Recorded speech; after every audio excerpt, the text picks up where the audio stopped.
Hey guys, it's Train Boy here, and today I'm here with a review of one of the 3 freight cars I got at the Amherst Model Railroad show in Massachusetts. So here I have nice Microtrains CSX Boxcar. It's a 50-foot standard boxcar with a single door, and here to do a nice review of this, so let's get right into it. Let me open it here. Alright, so first up, I'm going to do a little unboxing, just standard Microtrains box. Squeeze the sides, pop the top off. Got a thin plastic sheet here protecting the piece of rolling stock, and we have the car. And then the box, inside the box is just, you know, stuff about the boxcar, about couplers, about trip pins, and then on the back it has a bit of detail about the prototype. Don't know if you could read that.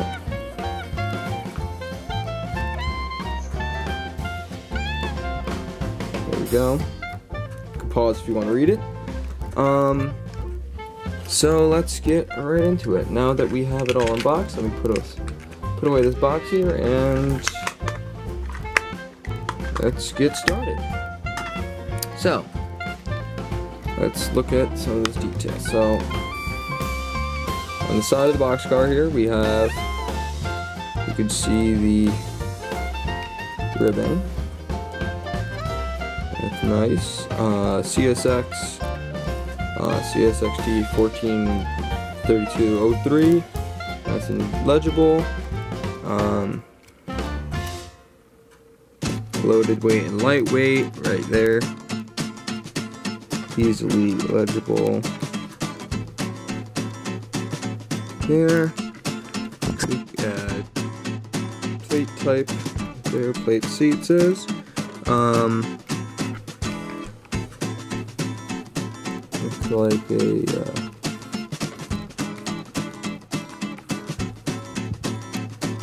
label of some sort. If you know anything about this, please comment below. I'm not too great about rolling stock here. And then all the information there, all nice and easily legible. We got the ladder here, so that's good. Some nice truck detail. Standard Microtrains freight trucks. On the door it says door opening, and then it says W10-2 H10-5.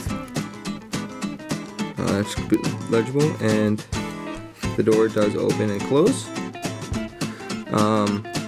Let's go to the bottom now. Standard Microtrains detail on the bottom. Good detail and all that. Same things on the other side. Again, door opens and closes. On the ends, this end has a ladder on the side. Has the reporting marks up there. Easily legible. Standard Microtrains coupler. Opposite side, some piping.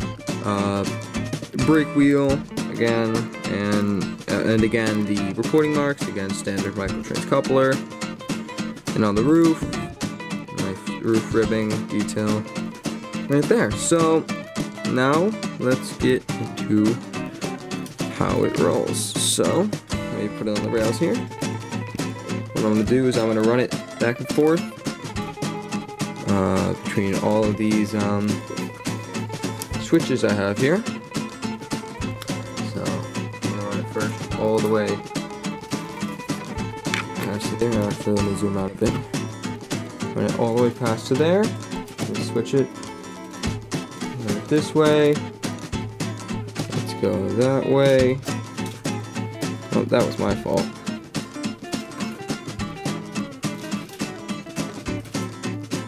Again, my fault. Should probably have this running behind a locomotive, but right now I'm just trying to get this done. This video done because I'm going somewhere in a little bit. There we go. So it's easily rolling through all of my turnouts here. Here. Easily rolling right through. As you can see right there, very free rolling, nice trucks. And so that about wraps it up for this review. So thank you everybody so much for watching. If you enjoyed, please make sure you click the like button down below and subscribe if you want to see more content. Additionally, please subscribe if you want to see how-tos on, like, recently I did a how-to on how to make these nice autumn trees I have around my layout. If you want to see how-tos on that, on weathering, and on much more, please make sure you head over to my other channel, which will be in the description, Train Boy How-Tos, and subscribe to that. And thank you everybody so much for watching, and I'll leave you with a run-by of the boxcar on this train, and I will see you in the next video.